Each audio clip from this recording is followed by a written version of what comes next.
La salle Pierre Dupont est entièrement peinte en noir. C'est évidemment pratique pour les vidéos, mais le noir est véritablement le concept de l'exposition. Oui, on travaille sur le noir. C'est d'une certaine façon le centre de notre travail aussi. Je pense qu'on vit une époque qui est vraiment obsédée par la lumière et la clarté. Et je pense qu'il faut se réveiller au noir pour vivre d'autres expériences. Alors la salle noire, c'est l'antithèse de la white box. C'est aussi l'opposé de ce que le musée traditionnel peut montrer, qui est aseptique, atopique, atemporel, pseudo-neutre. Oui, c'est vrai. C'est une transformation. Déjà, notre exposition s'appelle Metamorphic Earth. Et la transformation du white cube dans un black box est une transformation déjà aussi. C'est justement Metamorphic Earth, c'est l'idée d'une transformation, mais pas seulement du musée, de l'artiste, mais on est davantage dans des échelles beaucoup plus grandes. C'est la transformation de la planète, mais peut-être même du cosmos dans l'ensemble. Oui, je pense qu'on est en train de vivre une métamorphose totale de notre planète, de la Terre. Et il faut réagir d'une certaine façon à ça. L'art le fait avec ses moyens. Donc il y a moyen de faire des nouveaux liens entre les choses.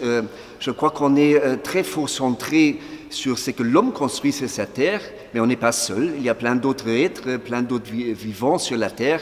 Et un de nos enjeux pour l'exposition, c'est aussi d'inclure toutes ces entités dans le contexte général de l'exposition et de la planète. Alors la bande son très forte de Stephen O'Malley, avec laquelle vous collaborez depuis plusieurs années, c'est aussi une manière de renforcer la force tectonique et l'immersion du visiteur dans l'expo. Oui, le son a une fonction très immersive. On peut se baigner dedans, comme dans ces projections vidéo qui se passent dans le noir. Ça fait un ensemble, ça fait un tout qui touche tous les sens. Ce qu'on veut produire, c'est une vraie expérience du lieu, de l'espace et de notre travail, que ça se passe en fait par le corps, que l'expérience du corps et de la présence physique dans un espace nous amène à la réflexion sur le monde. En fait, le corps est ici peut-être à l'origine de la pensée. C'est ce que le corps ressent, ce qu'il va subir même. Parce que parfois, on est quand même dans une épreuve physique qui va amener à réfléchir. Oui, je pense qu'on est en train de vivre une époque qui a un peu négligé l'importance du corps dans le monde. Il y a beaucoup de choses qui se passent par la pensée, mais le corps est très présent. C'est à travers le corps qu'on vit le monde, c'est à travers le corps qu'on expérimente le monde. Et c'est central, cette impression physique dans notre exposition.